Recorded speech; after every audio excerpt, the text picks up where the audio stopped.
Day 57, I'm doing the Wim Hof breathing method every single day. I got this comment from P, explain the Wim Hof method. So basically what you do is you take these deep breaths and do that 30 times and you hold your breath for beginners start at 1 minute, but I try to do 2 minutes. And when you're sort of doing those deep breaths, you're raising the pH of your blood levels or something, and you're basically oxygenating all the blood cells, all the red blood cells, so that you can hold your breath for that long. So that's one round. You do the same thing for the second round, but you now try to hold your breath for 2 minutes. In my case, I try to do it for 2.5 minutes. And the third round, you do another 2 minutes, or I try to hit 3 minutes. So as you're doing this, in order to hold your breath for that long, you get really focused on these deep breaths focus on getting your body to absorb all that oxygen, but at the same time, when you're now holding your breath for that long period of time, you need to focus on slowing your brain down, slowing your muscles, slowing the rate that your blood moves. And by doing so, you're sort of gaining control over your brain and your body.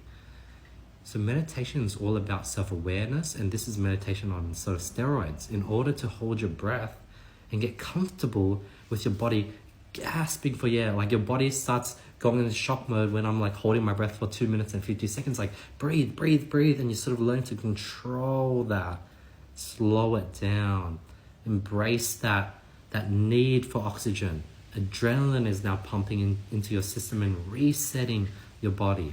So that's the whole Wim Hof method. Hopefully that answers your question. It is currently 4:30 p.m. I usually do these in the morning, but man, this morning I just procrastinated all day.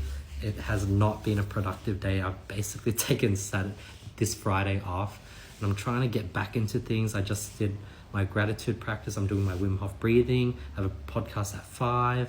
So I'm gonna try build momentum back up and try to get some work done and try to sleep early tonight because my body's exhausted. I've been on this grind for the last 2 months. And yeah, let's start this day right, or this recovery right, with the meditation, and let's jump right into it. Today was a very interesting session. I sort of blacked out, or I started dreaming, and I was totally aware of the time I left, and it didn't help me breathe longer. I could only do 2.5 minutes today, which is pretty average. I was getting used to feeling the pain and sort of really embracing that urge for oxygen today. But yeah, it was pretty crazy. I just sort of knocked out. I just sort of fell asleep during the periods where I had to hold my breath. And then when the countdown was finished, I totally was like, oh, like I didn't even realize that the countdown was about done. So yeah, today was an interesting session. Thank you so much for following, guys. I'll see you guys tomorrow. Hopefully I'll be seeing you guys tomorrow morning. Hopefully I have a productive day tomorrow. I'm gonna try sleep early today. Peace.